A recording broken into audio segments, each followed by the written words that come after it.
How's it going, people? Welcome back. I know this is kind of lame, but I gotta finish. I appreciate it if you've stuck around. 46. Unto what shall I liken these kingdoms? That ye may understand. Well, this is supposed to be in plain speak, so the common man can understand it. It sounds just like a bunch of turgid babble. 47. Behold, all these kingdoms, and any man who hath seen any, or the least of these, hath seen God moving in his majesty and power. Well, that's something.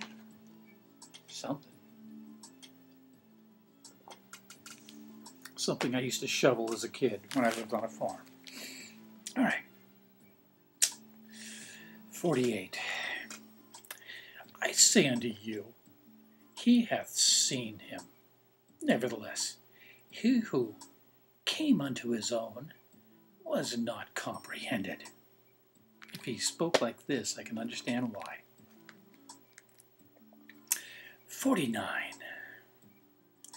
The light shineth in darkness, and the darkness comprehendeth it not. Nevertheless, the day shall come when you shall comprehend, even God, being quickened by him, or quickened in him and by him. 50. Then shall ye know that ye have seen me, that I am, and that I am the true light that is in you, and that you are in me. Otherwise, ye could not abound. 51. Behold, I will liken these kingdoms unto a man having a field. And he sent forth his servants, or repetition, and plagiarism, into the field to dig in the field. 52. And he said unto the first, Go ye and labor in the field, and in the first hour I will come unto you, and ye shall behold the joy of my countenance. Okay.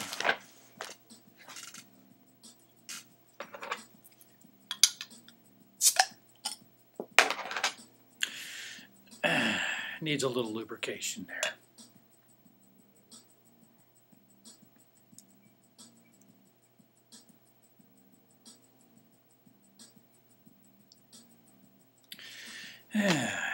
Get through this dense, this turgid and turbid babblings. All right. 54. And also unto the third, saying, I will visit you. 55. And unto the fourth, and so on, unto the 12th. Thanks for saving a little time there. Thought he was going to make us go through every one of them. 56. And the Lord of the field went unto the first, in the first hour. Oh. Wow, this is some gassy beer here. Tastes good though.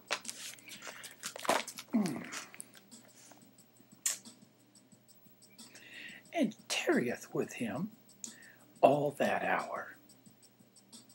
All right, that's 12 hours. I guess he started at the crack of dawn, huh?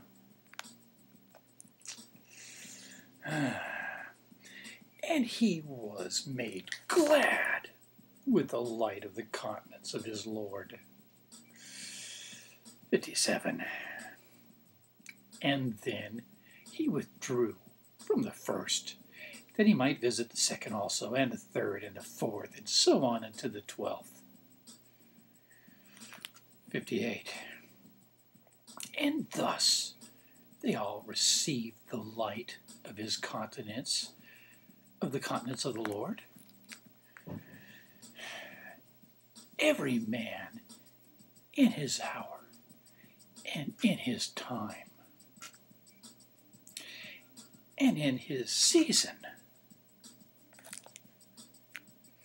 59.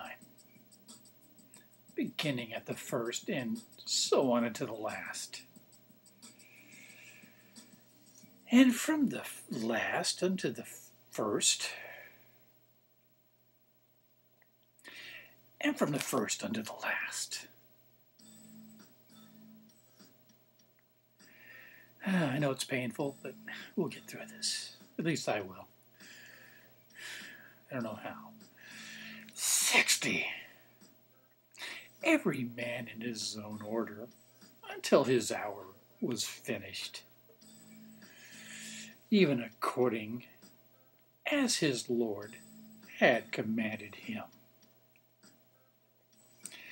that his Lord might be glorified in him, and he in his Lord, that they might be glorified. 61.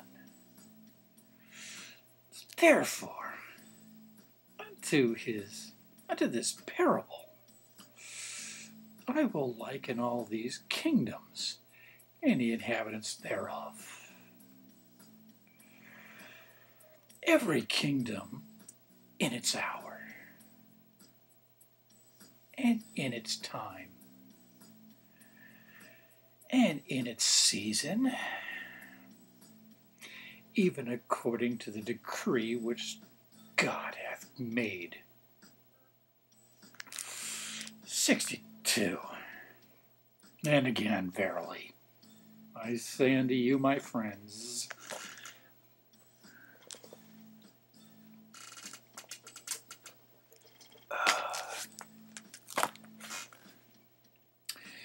I have these sayings with you to ponder in your hearts, with this commandment which I give unto you, that ye shall call upon me while I am near. I thought he was always near, in, around, above, below, and through, and all that shit that he just said. But now we got to do it while he's near, because apparently he's not going to be nearby at a later time, maybe. It makes sense if you just don't think about it very much, or at all. 63. Draw near unto me, and I will draw near unto you. Seek me diligently, and ye shall find me in your heart, that burning in the bosom. Ask and ye shall receive. Knock and it shall be open unto you. Much repetition there. I'm repeating myself too, though, with all those belches. 64, and I'm making more sense than this, doing it. Whatsoever ye ask the Father in my name, it shall be given unto you, that is expedient for you, unless it isn't. Because God's ways are mysterious. 65. And if ye ask anything that is not expedient for you, it shall turn unto your condemnation. So be careful of what you ask for. You might get it, but you won't like it. 66. Behold, that which you hear is as the voice of one crying in the wilderness.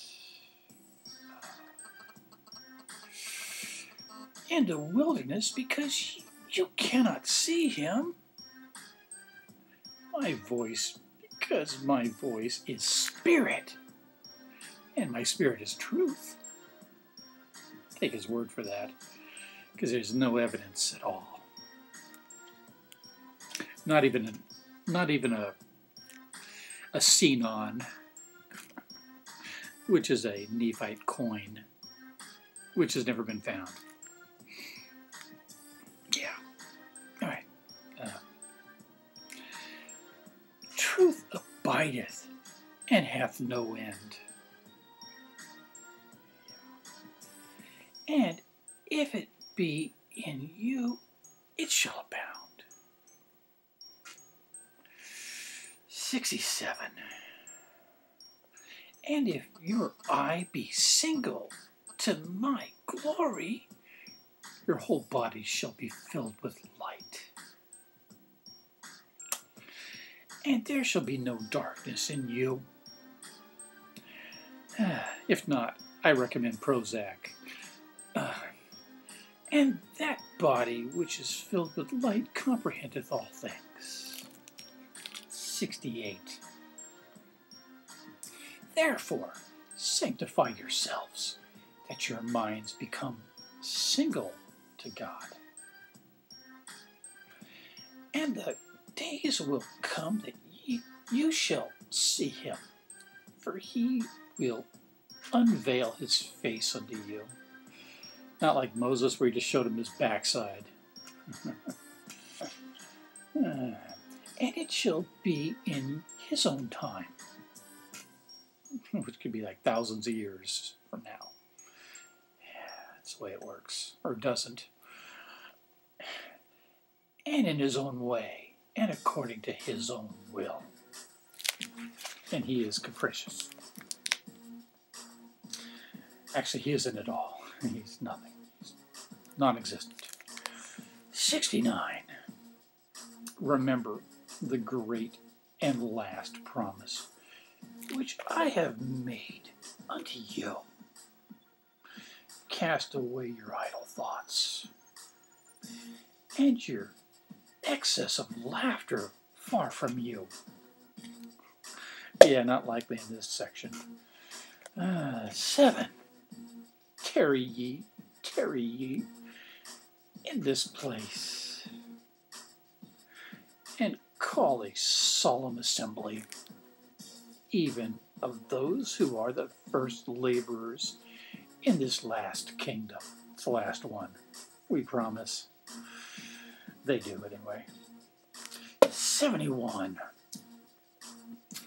And let those whom they have warned in their traveling call on the Lord, and ponder the warning in their hearts, which they have received for a little season. 72. Behold, and lo, I will take care of your flocks, and will raise up elders and send up unto them. 73. Behold, I will hasten my work in its time. 74. And I will give unto you, who are the first laborers in this last kingdom, a commandment that you assemble yourselves together, and organize yourselves, and prepare yourselves, and sanctify yourselves. Yea, purify your hearts, and cleanse your hands, and your feet before me, that I may make you clean. So you got to clean yourself before he can make you clean. But aren't you already clean by then? 75. That I may testify unto your Father and your God, and my God, that you are clean from the blood of this wicked generation. They're all wicked, all of them, that I may fulfill this promise, this great and last promise, which I have made unto you when I will. 76. Also, I give unto you a commandment, that ye shall continue in prayer and fasting from this time forth. Wait a minute.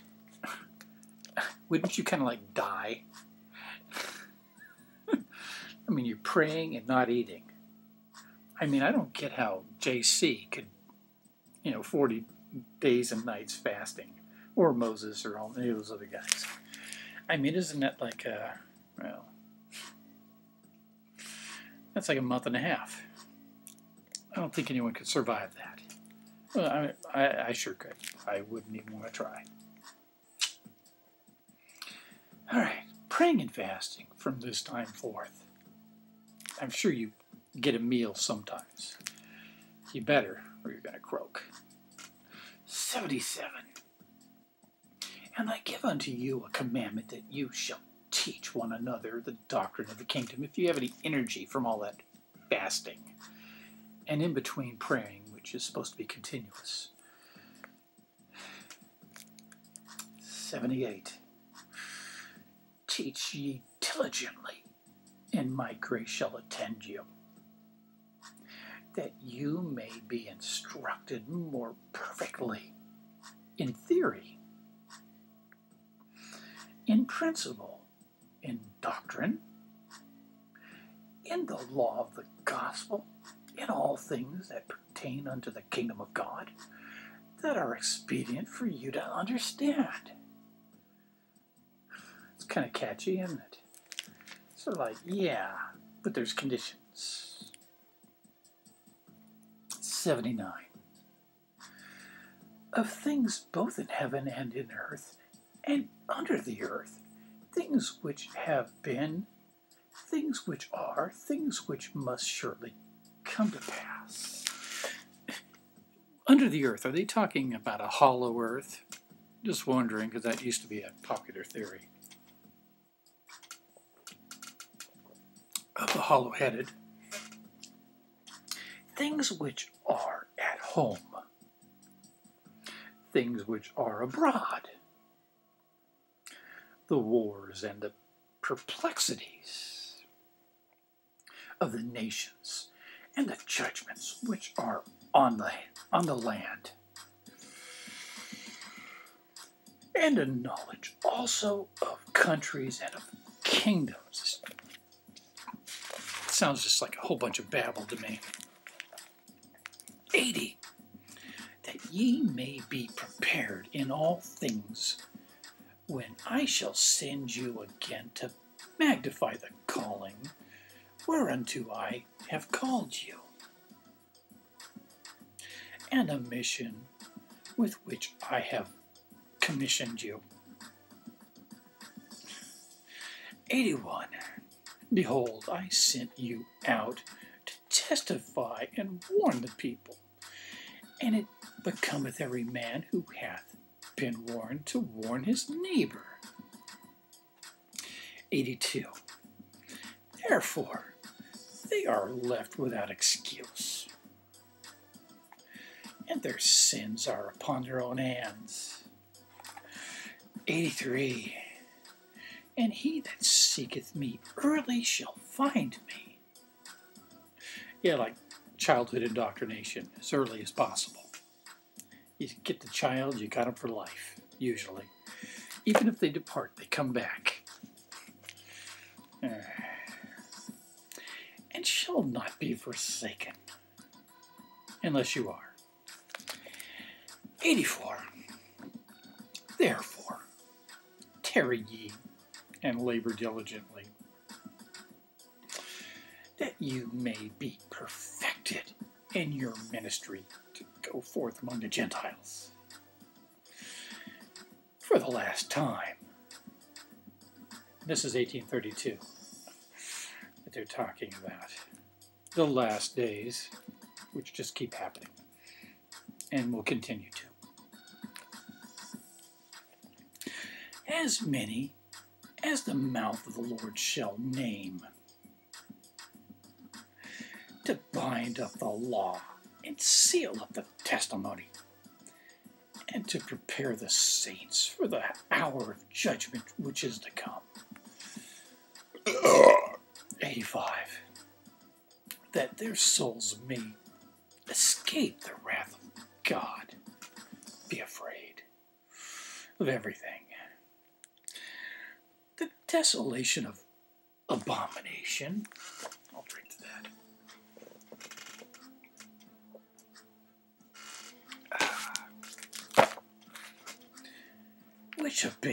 Which awaits the wicked, both in this world and the world to come. Oh, really?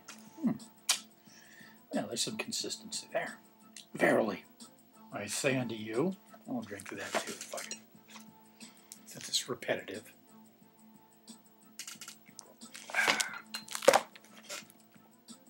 Let those who are not the first elders continue in the vineyard,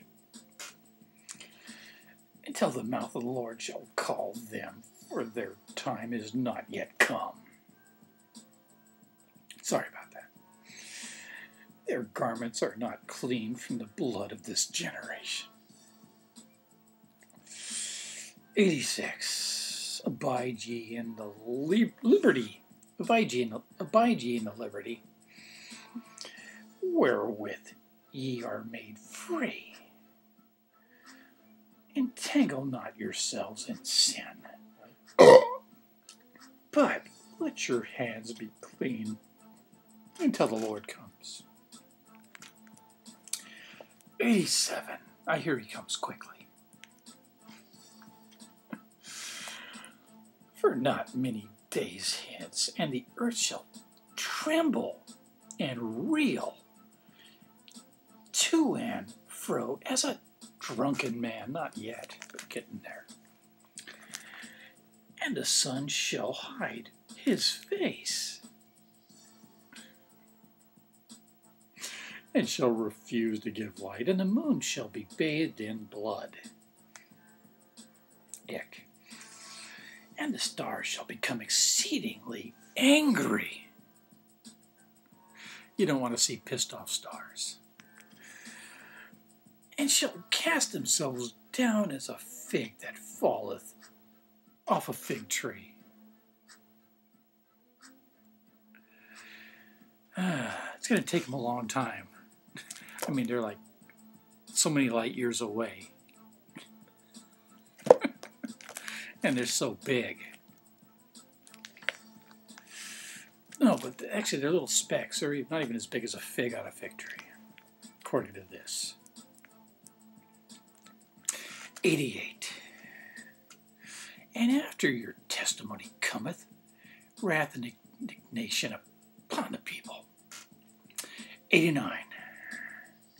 For after your testimony cometh, the testimony of earthquakes shall cause groanings in the midst of her. That's Mother Earth. But they're not pagan at all. And men shall fall upon the ground and shall not be able to stand. Well, yeah, earthquake, you know. 90. And also cometh the testimony of the voice of the thunderings. And the voice of the lightnings. They don't have a voice. The thunder is their voice. And the voice of tempests. And the voice of the waves of the sea, heaving themselves beyond the bounds. And I'm going to stop here and pick it up on verse 91. We're almost there. We're getting there. Stay tuned. I mean, we're coming in for the grand finale. It's got to get better. I sure hope. And if you've had all you can stand, if you've even made it this far, peace the fuck out and have a wonderful whatever the fuck it is you're having. Unless you're going to stay tuned. In that case, I apologize in advance. Bye for now.